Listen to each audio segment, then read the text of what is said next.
My Lords, I'm very grateful to the noble Lady Baroness Smith for introducing the debate, and I add my voice to those congratulating the noble Lady Baroness Hodge, whose great experience in local and national government and in the private sector, as well as that extra dimension, that perspective that comes from seeing this country from the outside as well as the inside, will surely continue to elevate and enrich your Lordship's counsels. My Lords, this is going to be unpopular, but I think that there are two fundamental misunderstandings when we talk about our relations with the EU. The first is that the EU is behaving as a rational economic actor interested in maximising the benefits to its citizens. Now, of course, there are people in the European Commission who think that way, and there are many in the national capitals who think that way, but there are also many who are still resentful about the referendum result, whose judgment is clouded by emotion, who see Brexit as a sin that needs excommunication, and who rather, I think, look on this country, rather as China does on Taiwan, as a kind of renegade province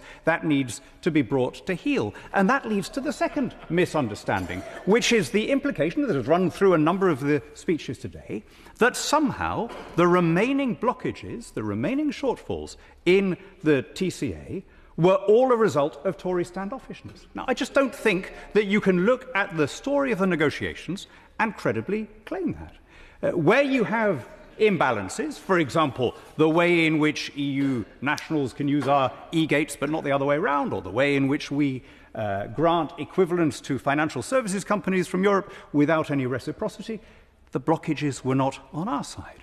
The issue that the noble Lady Bonham Carter just raised, the United Kingdom does give visa-free access to touring artists for a long time if they're on expenses, or for a slightly shorter time if they're being paid.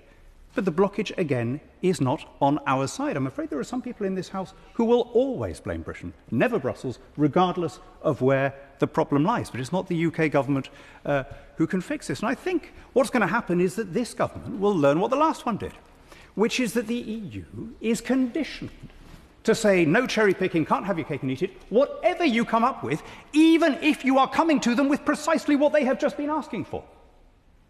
So we found this during the talks in September 2018 at Salzburg. Theresa May came to the EU with the kind of deal that they should have bitten our arm off for, promising to follow all the rules and pay for the privilege, no cherry picking, you're a third country, you're going to have to be treated like a third country, take a Canada type deal.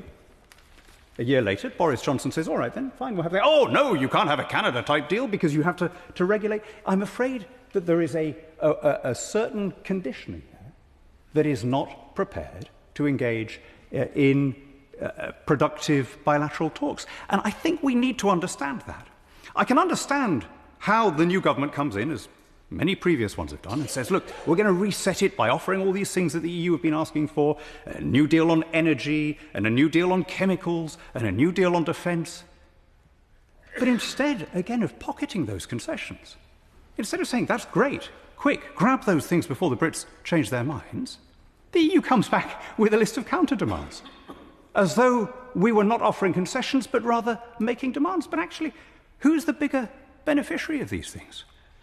Oh, yes, both sides would gain from an energy deal, but particularly those countries that we kept warm during the last winter when their Russian gas supplies ended. Yes, a mutual deal on the recognition of qualifications would help both sides, but there are many more EU professionals here than the other way around.